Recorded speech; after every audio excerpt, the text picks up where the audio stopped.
Hello, Brother John. Well, hi, how are you? I'm good, thank you. Good. How are you? Good.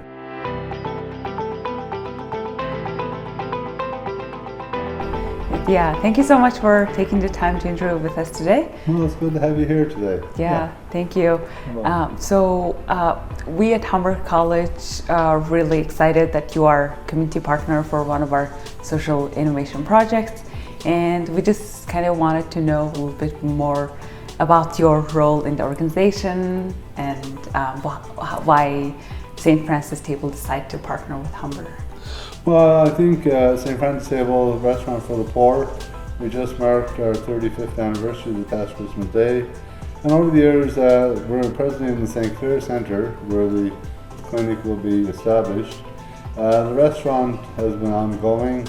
The St. Clair Centre has done various things over the past 35 years. So we've had dental hygienists, we host an AA meeting weekly, so a number of groups that have used the St. Clair Centre. But when we take a look at our ministry to those who are poor, to the hungry, we realize that it's more than just a physical hunger, So our patrons come in, they get a sense of welcome, they talk among themselves, but they have issues, and then in terms of their well-being, I think they're more prone to come to an establishment they know rather than go to a professional office building or office and to see a doctor or to take care of their physical ailments. So I think it was a very prudent decision project, to have Humber coming here to set up the clinic. And I think that we like to serve our patrons in whatever way we can help them. So I think that I know that with the program being established through Humber, our patrons will just be delighted to be able to come in and have their well-being checked. Mm-hmm. Yeah, that would be really great for the patrons and the community, really. Yeah.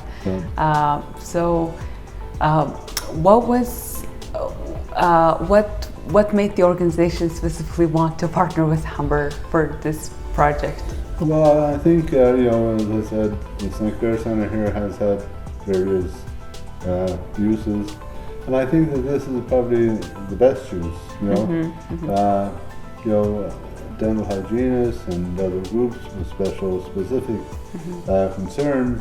But when we're concerned about the physical well-being of our patrons, and I think it goes along with providing a good meal, but providing a service that's beneficial, that's helpful, that can help them live a better quality of life. So we're excited that through Humber, St. Francis Table, and at the St. Clair Centre, can have that goal reached by having the clinic set up there.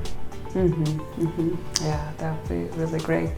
And so this is a recent a social innovation project that's just started a few months ago officially, but we realized there have been community needs assessment, and so the setup work is getting done.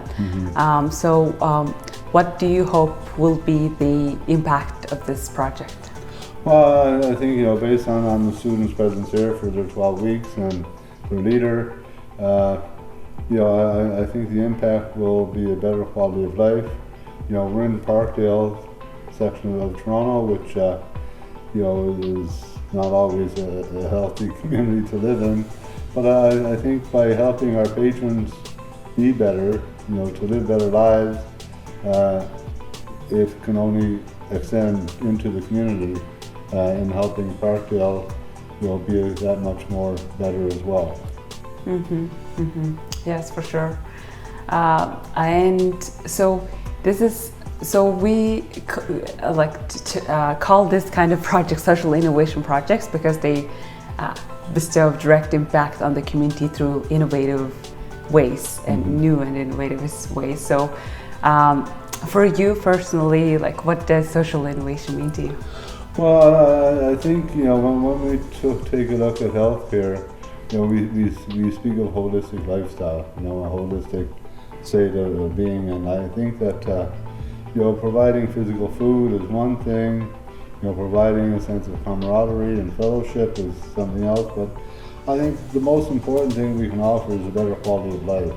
And I think that through Humber, through this program, our patrons, they come in with, frowns on their faces. Sometimes they leave with a smile on their face. I think that if they are able to approach services that could help them live better quality of life, then I think that's a plus, and that's what excites me, the fact that we just don't feed them and off they go, but we have people on site who can take care of their needs, their physical needs, and it can only be a blessing. Mm-hmm. Yes, for sure. I think now our managing editor has a couple more questions for you. Thank you very much. You're welcome. Thank you. Thank you. Well, thank you, Saran, and thank you again, Brother John. You're welcome. And I think most of the important questions have been asked, but I have a couple of more, you could say, holistic questions. Okay. And I very carefully noticed that you mentioned not just physical health, but overall holistic health, mental health. Thank you for addressing that. Oh, yeah. Because I think in today's day and age, especially post-COVID, that is so important to address. So you mentioned that this particular center has been around for 35 years. And have you been here for 35 years? About half of them. I'm just marking my 18th year in ministry here. Okay. And when it comes to the different kind of care that you provide, you mentioned AA meetings, the impoverished, maybe the poor, hungry, all kinds of people from all kinds of needs and communities come here.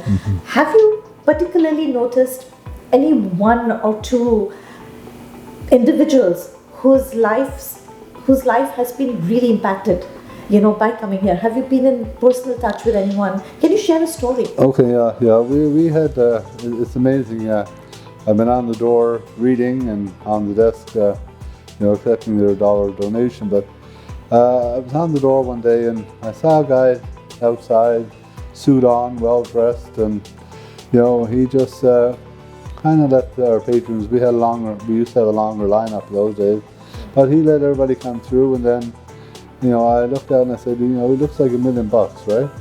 So he let everybody through, and then he came up, hey bro, he said, do you remember me? And I knew the face, but I didn't remember the name.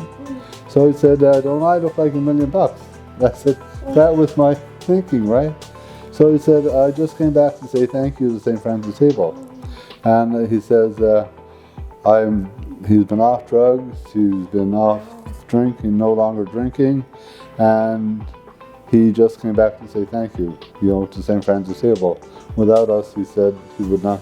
Then about a year later, he comes to the back door, and he said, I just want to come in and say thank you again to St. Francis Table. I now own my own company. Wow. So. Oh yeah, every day there's a story, There's a story. Oh yeah. Yes, I'm sure. Yeah. Do you actually record how many, people have come through St. Francis Table? We count the number of meals because a lot of our patrons are regular. Right. So, if we do, we do about 40,000 meals a year. So that would not be 40,000 people, Right. So yeah, it's a number of meals that we keep track of, and and our patrons come in, they're not questioned about who they are, why they're here, or somebody said, some people look like they shouldn't be there. I had a 19-year-old young fella, and he was well dressed, well groomed, clean, and I looked out one day and he was crying, so I pulled him in. I knew him by name, and I said, what's going on? He said, well, some of the patrons are telling me I shouldn't be in this lineup. So I said, well, why are you in the lineup? He said, well, I'm dying with AIDS, and the next fall I may could do me in. So he's been very careful, and but so you can't tell a book by its cover, But it's just another.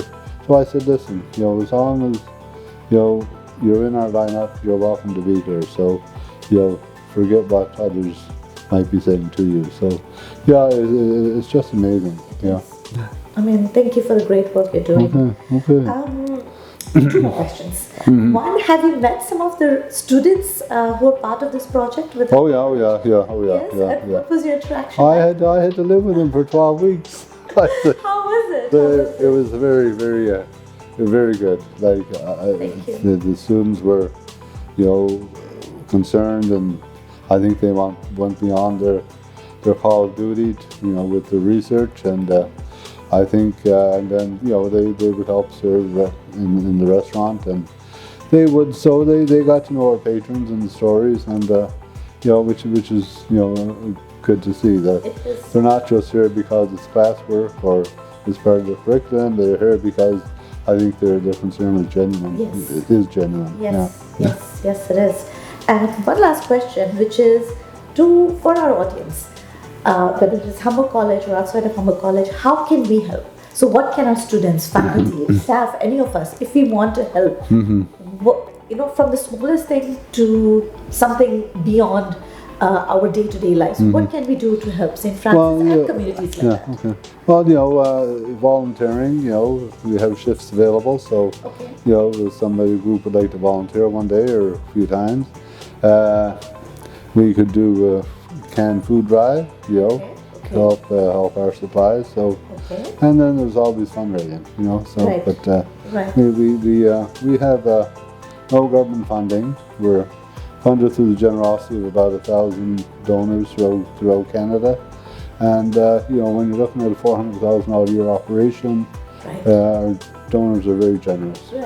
So I hope we will all be able to do something. And maybe this is a task that the Office of Research and Innovation can look into. At least the staff. Maybe we can do a food donation. Pick up some canned food. And even this initiative, making us a little bit more public. It'll be a great help. We always get responses when, they see me wherever they see me, and it's So I think that we're blessed to have Humber as part of our network and our support, and we appreciate all that's been done, and we look forward to sharing what will be done. Sure, and we're blessed that communities and organizations like you exist. Honestly, we are. As a human race, we are blessed. So thank you for the work that you do. Okay, thank you. Thank you. Okay. Thank you. Thank you.